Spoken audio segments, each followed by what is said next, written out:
Hey guys, so today I'm going to show you how to make your very own homemade squishy. And so what I'm using to make these are cosmetic wedges. And so you can also use cosmetic rounds for like other kind of cakes and stuff. But I'm going to be using this. So I'm just going to take one, and there's many different ways you can like just use the cosmetic wedges. Like you can stack two on top, or you can do two together like this, like side by side like that. Or you can just do a regular one like I'm going to show you today. Or you can also do is make them kind of like opposites, like one is this way and then one is on top this way. And so I'm just going to do this one today like I already said. So first of all, you're going to need some paint, because you're going to color the sponge, and you can do it any color you want. I'm going to be doing it in Island Coral. I think that's what it's called. That's a lot. And so there's a couple of different ways you can paint one, like paint a sponge, but I'm just going to do it like the regular way with a paintbrush. But there's also another way where you put a like pile of paint like that. Pile of paint. You put a pile of paint on there, and then you just take the cosmetic wedge and you just dip it in there and just start mixing it in with your hands. And I don't really like that way, because when I was doing it that way, my hands got all messy and it took a lot longer. And then, well, not longer, it took shorter actually, but like it took up more paint. Yeah, that's what I'm talking about.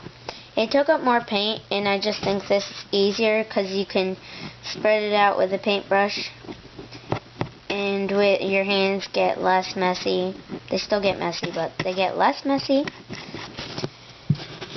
And so you might you want to let this dry, and you can let each dry side, like you can not paint one side so it can dry on that side.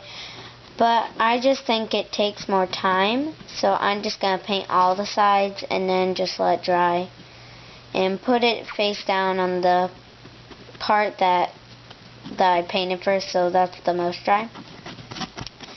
And so it's just about done, just on this side. And after like it dries and stuff, if you think you didn't put enough color on there, you can go over it again, and it doesn't really make a difference. It just covers up the white spots. So yeah, that's what I've gotten so far. And so when it dries, I will just start decorating the top. So now my little cake has dried. So then you're going to need some scribbles or some puffy paint. And so with this, it can be in either way. You can have the two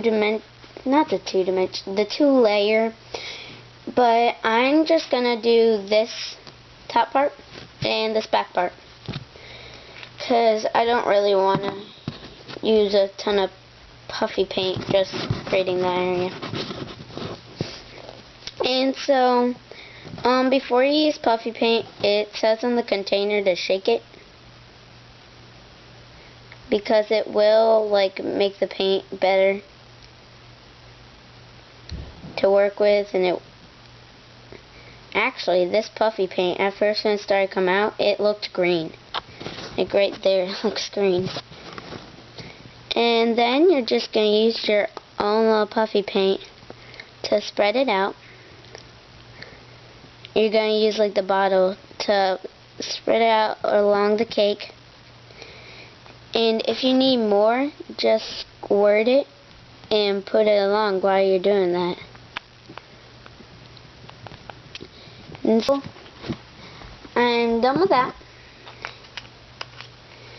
And if you want to add any designs or anything with other puffy paint, or if you want to like put other things on it, then you can, but I'm just going to make like a regular little cake. And so that's what it looks like. And the puffy paint will take about a couple of hours to dry. And I made another one of these, and it's just purple with blue. I didn't do the back on this one. And it's still drying. It's been a couple of hours. And so, yeah, I hope you guys try this. And yeah, thanks for watching. Bye.